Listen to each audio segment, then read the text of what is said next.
Your voice, your opinion, your community. Fact TV, free speech protected.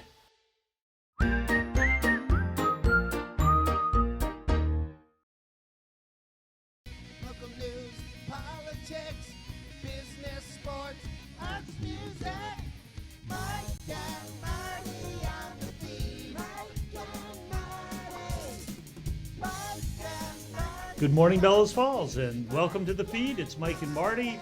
We're here on August 10th, 2022. Cruising through August. We're cruising through August, is right. Hopefully the heat wave is broken.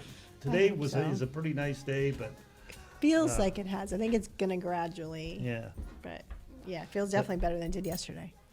a lot. Boy, it's been so hot and muggy. It's not Vermontish weather. Not Vermonty at all. No. But we're hoping for some 70s and 80s maybe, and then we'll move And a from little there. hint of fall. No fall. I like summer. I just don't like that much summer. I mean, we just need to relax on the summer. We don't need Georgia summer. No We pumpkin need spice Vermont for you? summer. No pumpkin. Although it's coming, it's true. It is coming. So anyway, today, Mike and Marty are here. We're going to interview the president of the Bellows Falls Rotary. Oh, I just forgot my shortly. badge. I knew I would forget my badge. Man. But I do have my Rotary scarf on. Okay, good. So, local events. Local events. Bellows Falls Opera House, the second week of the Bullet Train. It's rated R, and it's going to be playing through the 16th. And Mike actually has a review, because Mike went and I saw have it. a review. It is an amazing movie. It's very fast-paced. It's not for children, obviously. Obviously. It doesn't have sex, but it has a whole lot of violence. I mean, it's been described, it's not a kung fu movie, it's a gun fu movie. Oh, one of And, those. Okay. So it's it's choreographed fight scenes and choreographed everything, but it's Brad Pitt, and I don't know if you've seen some of his movies like Burn After Reading or Snatch, but he's in that role. He's in the sort of the anti-hero, goofy sort of guy.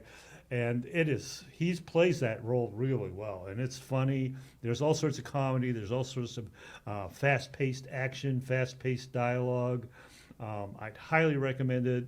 It's probably an hour and 40-minute movie that seems like it's like 15 minutes long. Oh, that's good. It's It goes by really that fast. quickly. And it's just nonstop.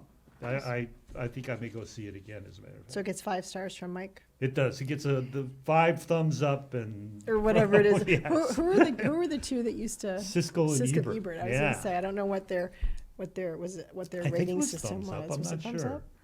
I'm I don't looking over at remember. Colin, but Colin Has no he's idea. too young.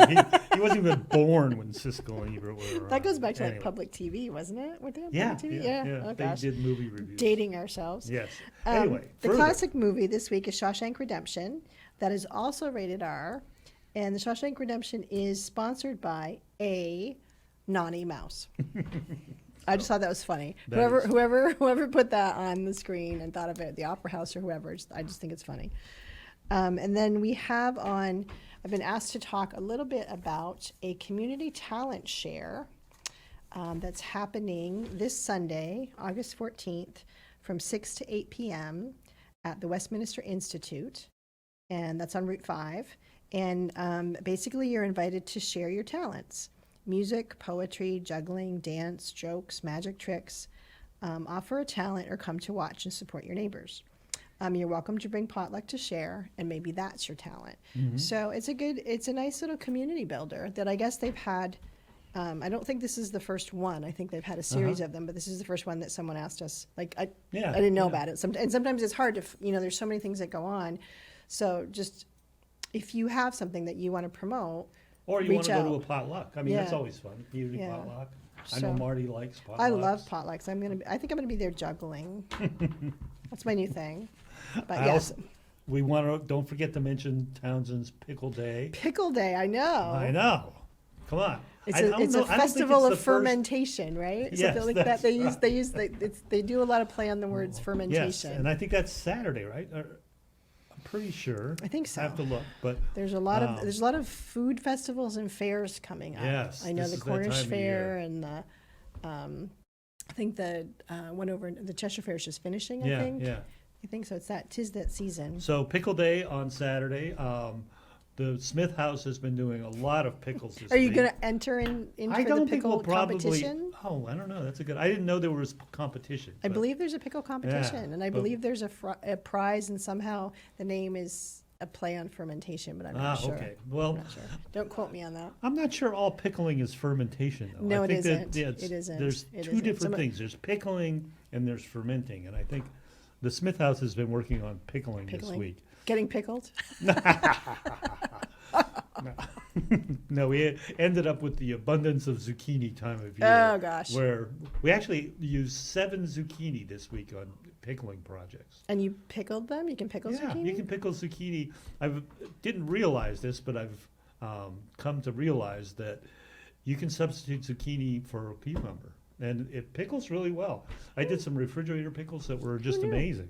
Which, That's a great idea. yeah, especially when you have that many zucchini. They were just coming out. We have digressed a bit from I topic. know. but- Sorry.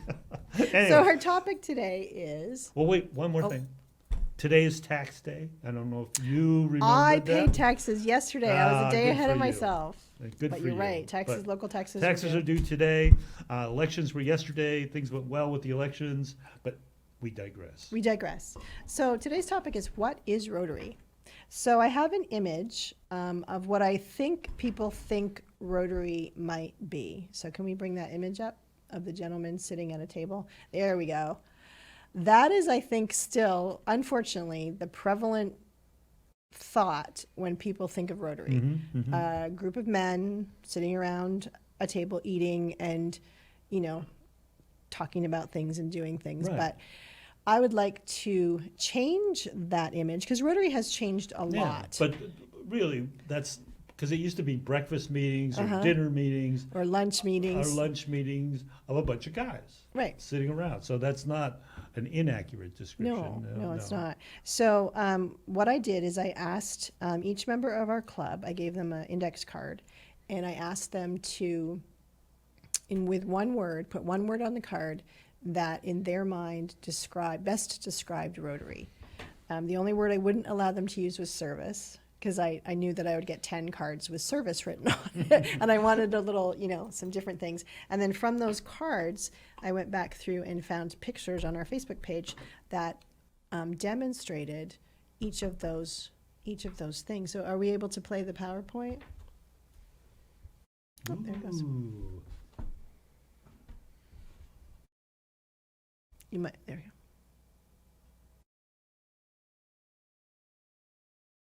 So can they hit? Do we have voice too? I don't know.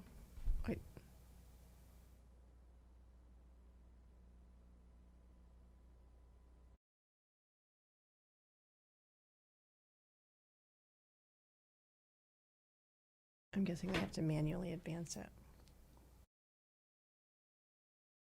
There we go.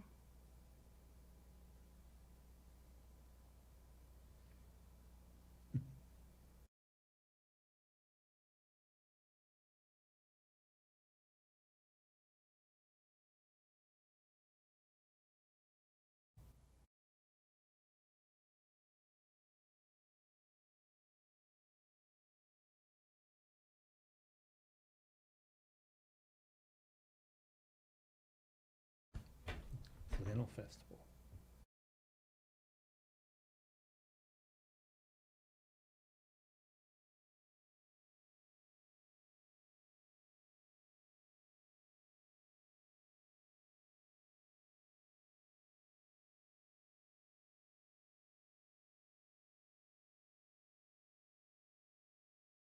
Great, thanks, guys. So that's just a taste of Yeah, kind of but- what Rotary is now, and what the Rotary Club does locally. Yeah, because all those pictures were like in the last year or so. Mm-hmm. It looked like I saw Flannel Festival and working downtown and doing Mm-hmm. some things like that. That's great. Yep, there was so we finished a project at our place. We replaced some flooring for them.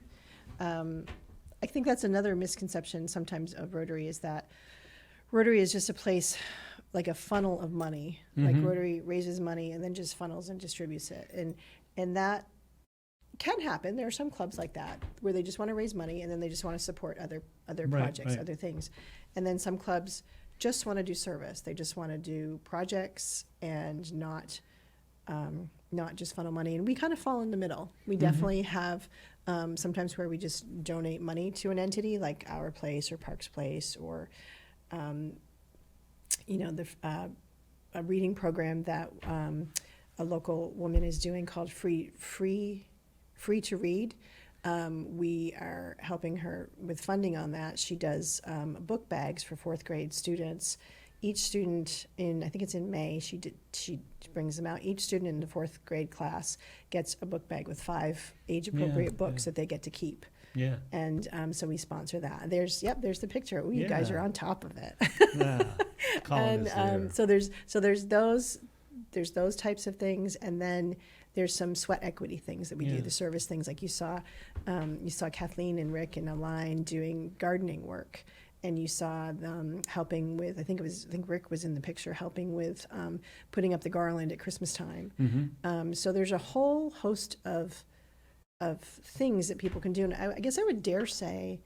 Plus, you guys are like the plug-in 5K run people. We are. Thanks to Matt. Then the Rotary's going to be there. They're because Matt has a great timing it. system. Yeah. So if you want to do a run, we do have it down to a science. If you need help with timing on a 5K, Matt has got a really good system and set up. So. And the people show up. I mean, that's one of those things. It's like.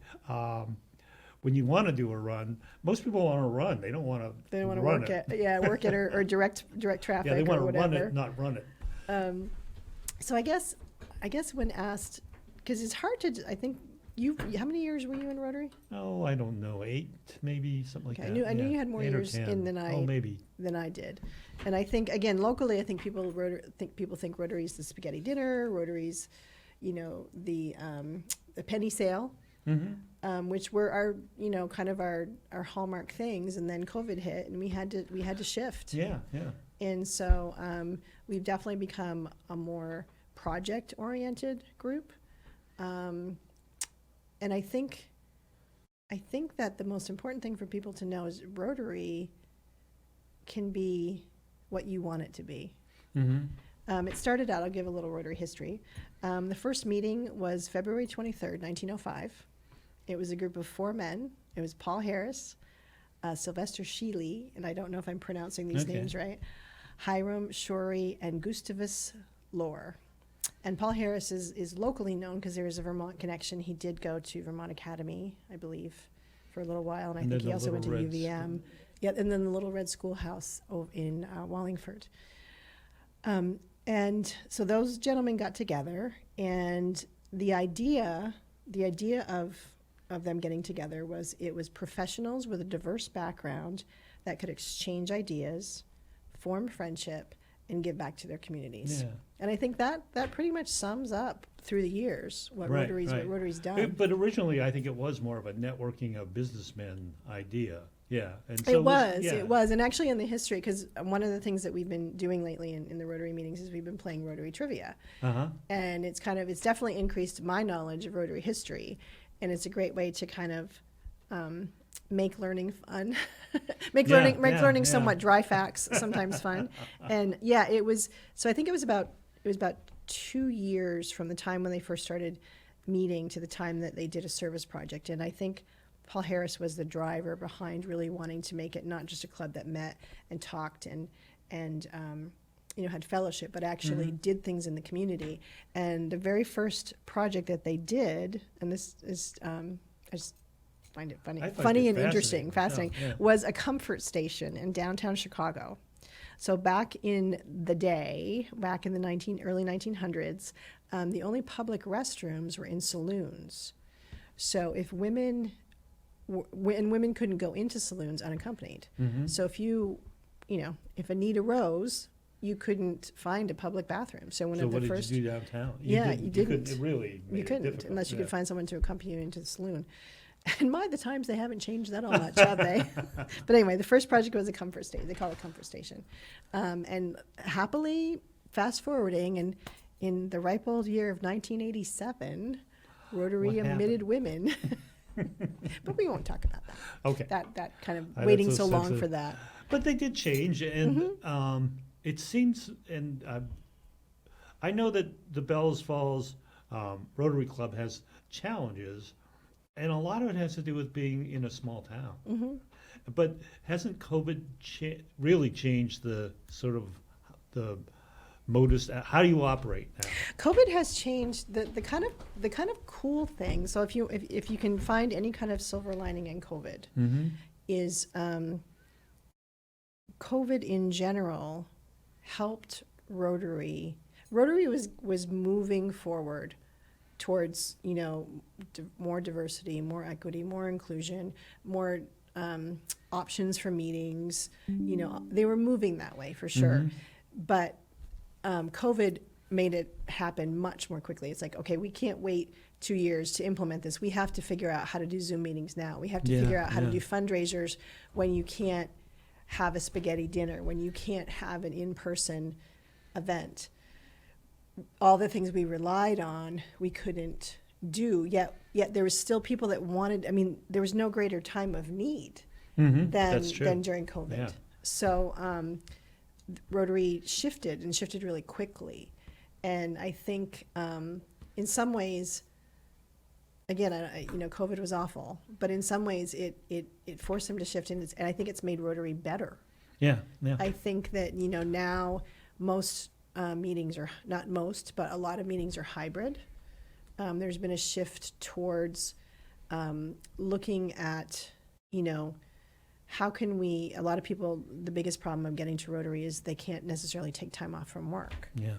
It used to be back in the day, businesses kind of wanted you to be in Rotary, so they gave you that time to go, and it's harder, especially now. People are so short-staffed, so there's looking at different models of meeting, like having evening meetings after work, or having hybrid meetings, or having some clubs really don't even meet much. They just do projects. That's their meeting. Yeah, they go and yeah. they do service projects, so they have different things they do, and so there's a lot of options that have kind of always been there, but they got fast forwarded. Yeah. What I see as a really positive change is they have shifted back to more to what the mission was. Mm-hmm. The mission is service, and service above self is the model. But a lot of time, and I can remember back when my father-in-law was a Rotarian, it was really strict. You had to go to a meeting every week, and if you didn't go to a meeting, you had to pay a fine. And so he was always. It seemed he was my first exposure to Rotary, and it always seemed like, why? I mean, it was so focused on the structures and the meetings, The traditions. and the traditions, Yeah. that it was like you missed part of it. But it seems now the service and the projects and the helping the community has really come to the forefront, and more of we do what we need to do to help the community. And Yeah. I really think that's if young people are looking for a way to invest in the community without having to form your own structure, Rotary's an interesting way of doing it because. Yeah, and I think you'll find that there's definitely some traditions that have stayed, and some traditions that have been kind of loosened because you had to change, you had to pivot, you didn't have a choice. So, and yeah, I do think that we are kind of like, I'm sure there's still some clubs that want people to have perfect attendance, or I will say though that I understand why. I understand a bit about why, there was the idea that you had to go to other meetings, because I think that so you have local clubs, and local clubs are in a district, and then districts are in zones, and then so there's 46,000 clubs in the world. Yeah, There's it's incredible. in more than 200 countries. So there's so much. There's this huge power behind.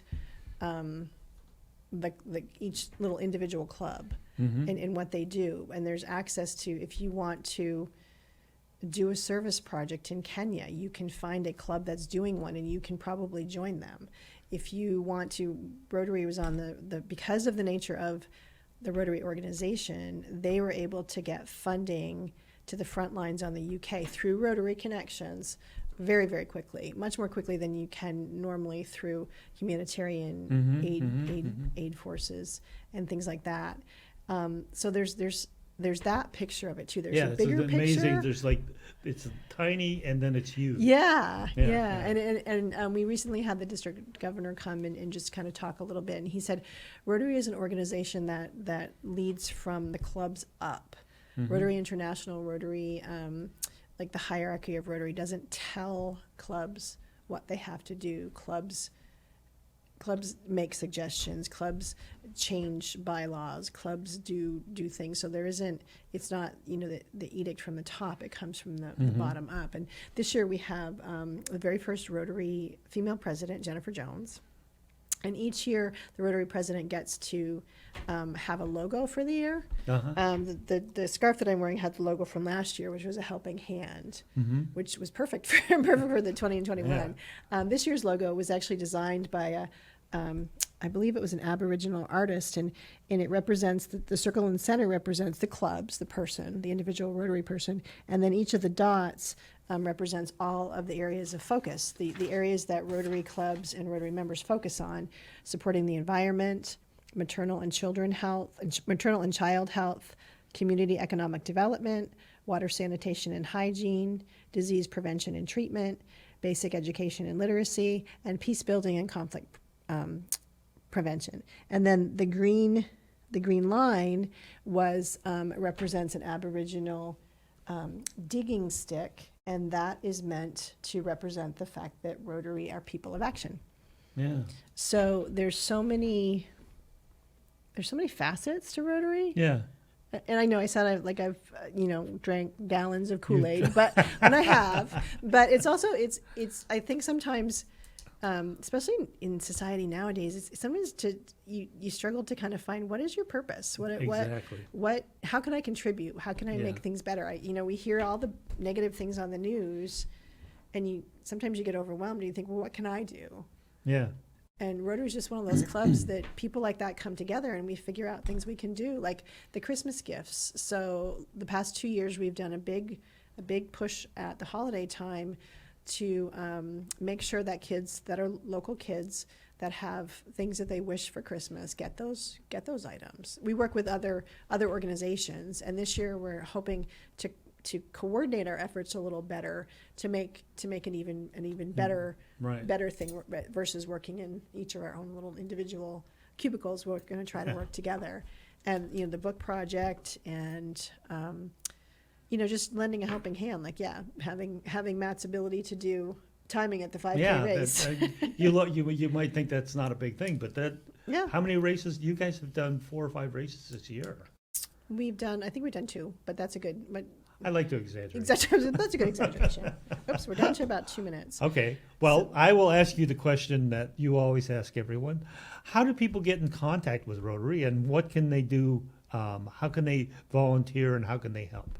So best way to get in contact with Rotary is to go to our website, which is bfrotary.club.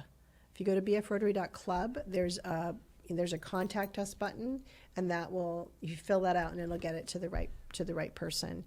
Our meetings are on Thursday mornings at 7:30. If the weather is conducive, we are at Cafe Loco. If it's not exactly going to be the best weather, then we're at the Waypoint Center. We invite folks to come in and to visit our meetings. If you're interested in joining, there's never a hard sell. You're welcome to come. You're welcome to, if you maybe you don't want to join, you don't want to go full board, but you just want to be on a volunteer list when we're looking for volunteers for our service projects. Here's what we're going to go do this weekend. We need this many people. We're a small club. We only have 17 members right now. Sometimes we need some extra boots on the ground, and maybe that would fit the bill for someone that isn't quite ready to dive in. You can come and see us. We're going to be, if you want to talk more, we're going to be at the Flannel Festival. We're going to be selling coffee there in October. We're going to be having a lit up, beautifully done Rotary wheel in the Festival of Lights this year. Oh, neat. We also are going to be sponsoring the Christmas movie again. We'll be at Parks Place on August 27th to help out with their back to school event. And I think those are all the places you can find us out and about in the community. And then oftentimes there are Rotarians that help out with the Keep BF Beautiful projects on the last Monday of every month, that Monday Okay. night. So that's how you can reach out. If you have a project, a need that you see in the community that maybe Rotary could help you with, reach out on that end too. Not but we take both ends of the spectrum, either volunteering to help or if you see a need that maybe we could address, then that would be great. And your timer's going Time is up. And isn't this a significant year for Bellows Falls? Bellows Rotary? Falls is coming up on, I don't know if it's this year or next year, but it's coming up on it might be 2023, coming up on its 100th year anniversary. Wow, that's amazing. Yeah. Okay. Great. Thanks, Well, Rotary. we're out of time this week. We'll see you next week. It's going to be arts in Bellows Falls. Yes. All right. Bye. See you next week. Local news, politics, business, sports, arts, music.